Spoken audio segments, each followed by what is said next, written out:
corrente de partida, como é sabido, né? Vamos lá.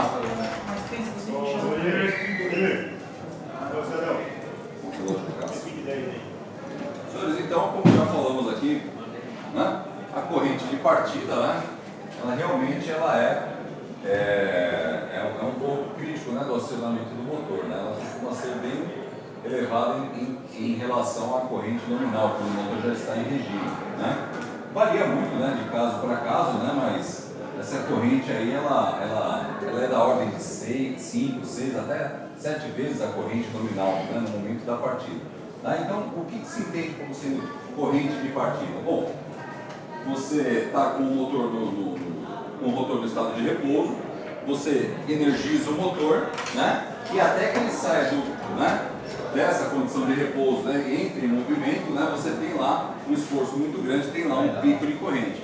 Agora, então tem a situação de você energizar e tirar ele do repouso, né, é esse tempo que leva, ou pode ser também, né, que o rotor esteja bloqueado. Aí, se o rotor está bloqueado, você está energizando aquela corrente, não vai ser só um pico não, né? Se você está segurando o bicho, ela vai continuar alta, né? Que é uma situação horrível, né? Uma situação indesejada. Se tiver bloqueado, vai ficar lá em cima. Só que aí o que começa a acontecer? Começa a acontecer problemas, né? Você começa a ter aquecimento, você começa a ter uma série de problemas que podem, né, causar uma variação nela. Mas, né? Então eu tenho uma condição crítica, né? De quando eu tiro o motor, né, da velocidade zero para colocar ele em movimento, né? Esse período em que ele sai da velocidade zero para a parte em que ele começa a ganhar velocidade, nesse comecinho aqui, né? Enquanto isso não ocorre, enquanto ele não entra em movimento, eu tenho, né, disparado lá um pico de corrente, né?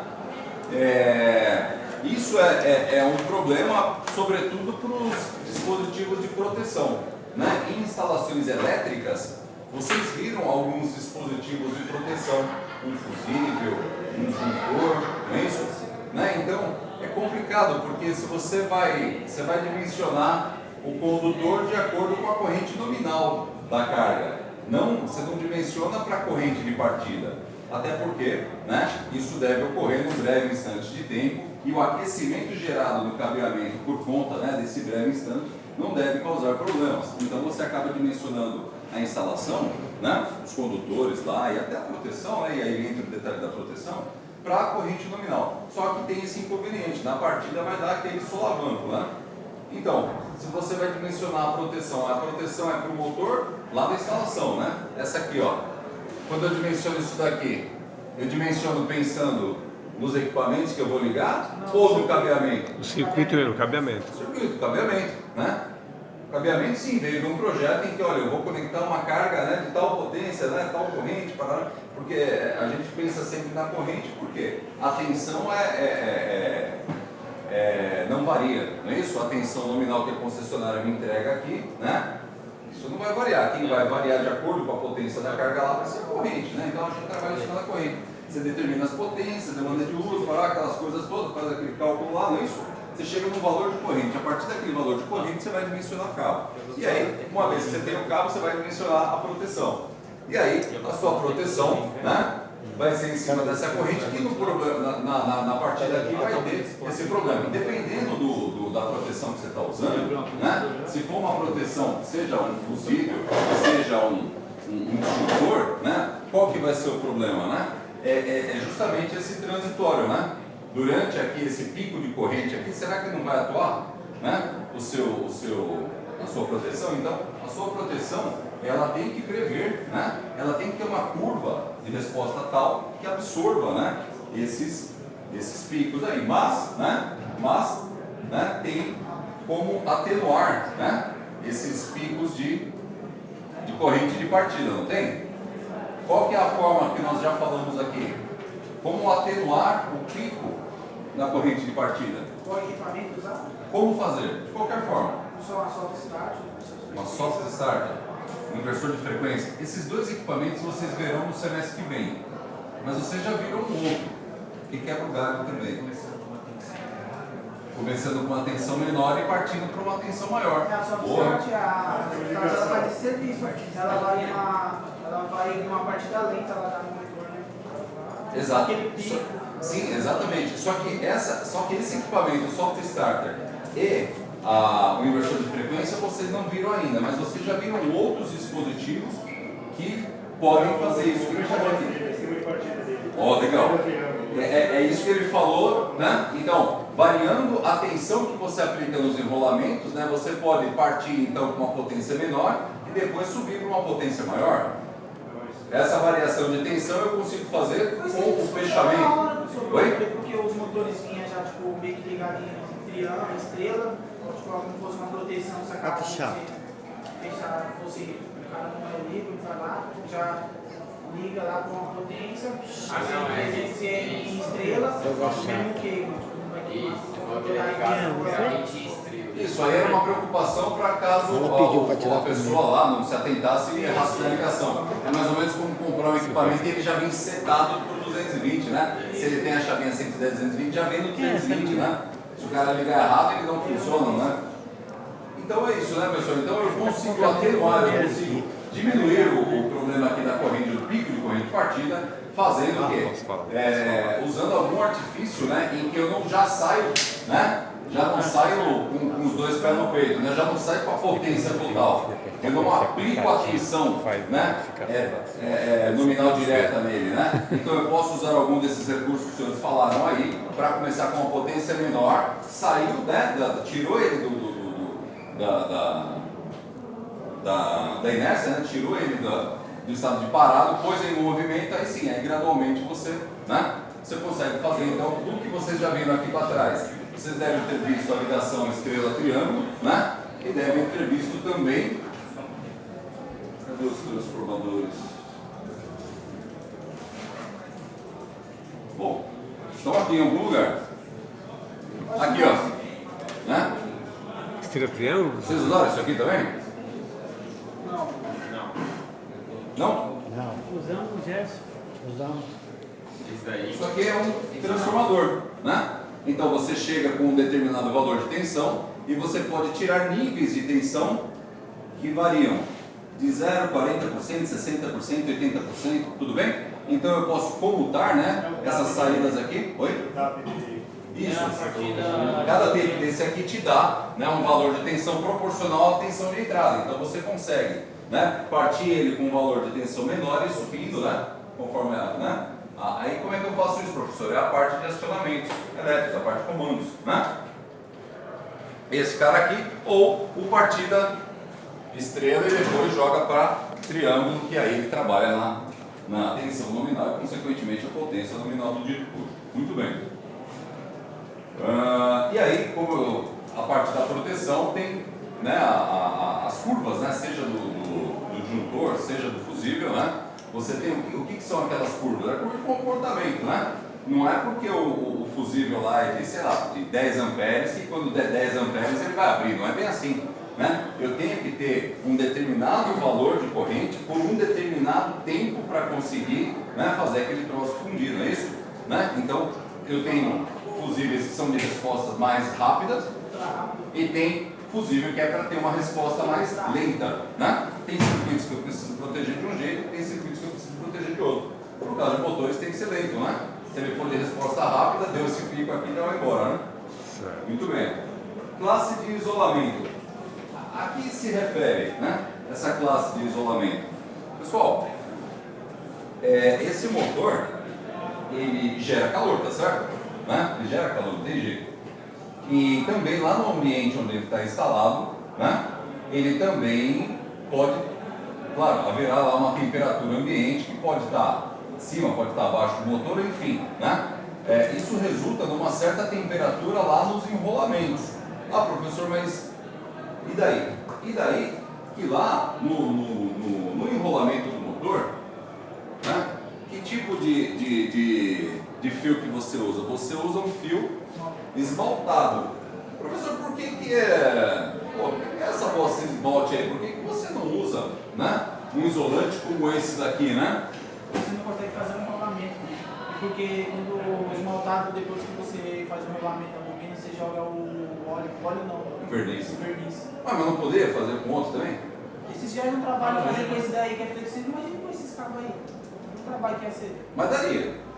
Não sei. Daria, porque tem uns motores lá que eles, o que eu vejo lá que os caras tá enrolando, que tem umas partes que eles são encapados. Eu acho que não daria porque isso daí é isolante. Eu acho que dá.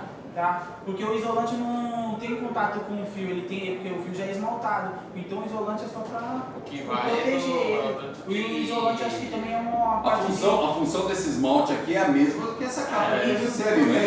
Isso. É isolamento elétrico, Isso. não é isso? Só que aí, pessoal, o que aconteceria, né? Se eu tivesse, é que a vantagem desse tipo de isolamento aqui é que a espessura dele é ínfima, tá certo? O que eu ganho com isso? Imagina o volume de uma bobina, né, de tantas voltas, né, com esse tipo de isolante e com a mesma quantidade de voltas com outro isolante mais espesso. A distância entre as espiras seria consideravelmente maior. E a gente sabe, né? Quando se trata de campo magnético, as distâncias, cara, influenciam assim dramaticamente, né? Se você tem, isso a gente sente na mão, né, com imã, né? Para curtas distâncias, né? A força gerada pelo campo magnético é uma. Cara, se afastou um pouquinho já, né? Aqui você já não sente mais nada, né? Ou seja, quanto mais próximo estiverem, né, as espiras, melhor vai ser o rendimento do seu motor, né? Já falamos disso aqui. O pessoal que trabalha com motor sabe que é crítico a distância, né, entre as partes fixas, né, do estator e as partes móveis do rotor, né? Por quê? Você tem que ter Mas chegou pequeno, não cabe nem as pontas dos dedos assim para trabalhar. Então, por conta disso, né? Por conta da diminuição, né, da força que resulta quando você afasta, né, os campos. Então, tem que ser esmaltado, né? Tem que ser esmaltado, é a melhor solução mesmo, né?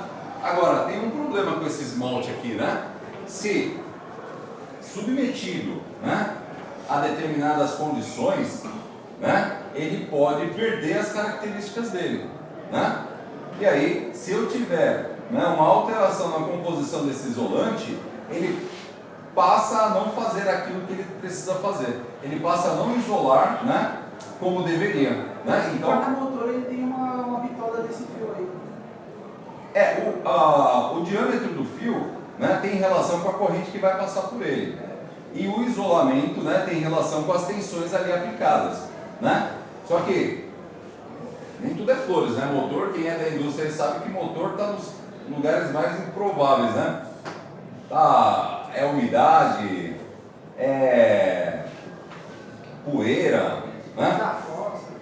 Cara, tem tudo que é condicional. Então,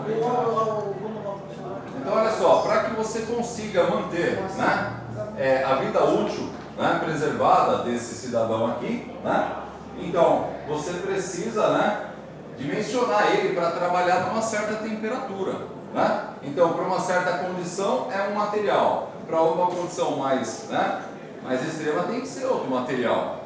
Professor, por que não faz um material top em todos? Oi? Opa! Ó, aqui, né? O custo com certeza é elevado e aí, né? O motor ele fica superdimensionado. Superdimensionado é bom? Não sei. Se é o cara fazendo lá a casa dele lá, se ele fizer as colunas com o dobro do que precisa, eu acho que não vai impactar muito, né? Agora, se é uma cidade que está sendo construída agora, como foi lá em Brasília, né? Se os caras fizessem tudo com o dobro do que precisa lá, você já pensou? Né? Na teoria é feito o dobro, né? Fora os dobros, né? Então, lá é um caso à parte, né? De verdade mesmo não sai a metade, né? O triplo, mas de verdade mesmo sai a metade. Então, existem classes, né, que indicam a temperatura em que esse cidadão aí pode trabalhar, tá? Classe A, até 105 graus centígrados, né, ou Celsius. Classe E, 120. Classe B de bosque, 130. Classe F de faca, 155. E classe H de Henrique. 180 graus. Muito bem. Pessoal, a gente já dá para dar uma olhada nesses motores aí, se você encontra esse parâmetro aí. Aqui, ó. Aqui, aí você tem o parâmetro, né? Você tem o valor e ao lado que é esse parâmetro. Ele está em inglês, desculpa, ele está em português e embaixo está em inglês, tá? Tudo bem? Encontraram aí? Achou aqui? Cadê? Não achou não. Beleza? Achou? Aí não? Pessoal, a gente já vai finalizar aqui, eu já vou abrir a chamada aqui, ó, só para fechar a nossa história aqui, ó. Isso aqui a gente vai usar lá em circuitos 3, tá? Certo. Fator de serviço. O que o fator de serviço indica? Imagina o seguinte, imagina que você vai lá usar a sua máquina lá, sei lá, para prensa de chão, para moer cana, sei lá, vai usar o motor lá para alguma aplicação. E aí você depois acaba descobrindo, né, que nessa aplicação a carga pode variar. Já pensou, você dimensiona para uma coisa e quando vai usar é outra? Sobrecarrega? Será que o meu motor pode trabalhar em sobrecarga? Se ela for um transitório, beleza, né? Agora, se for uma sobrecarga contínua, então, aí é que tá, eu preciso saber, né? Então, pessoal, o que acontece, né? O fator de serviço ele indica qual a sobrecarga máxima continuada, atenção, continuada, que o motor suporta, sem que seja comprometido o quê? A sua vida útil, né? Por quê? Se ele trabalha em sobrecarga, você concorda que ele vai superaquecer? Vai, não vai? Eu vou comprometer as partes lá do meu motor. Então, o que os fabricantes oferecem aí? Eles oferecem motores que suportam, que podem suportar uma certa sobrecarga por um tempo continuado. Então não é bem a tolerância, é o fator de serviço. O fator de serviço ele vem indicado no motor e era a briga que a gente estava tendo. Você vai usar ela, Marcelo? Isso. É o FS que está escrito embaixo, está S, Cerce, né? Não está legível ali, mas se vocês dão uma olhada aí, é o fator de serviço.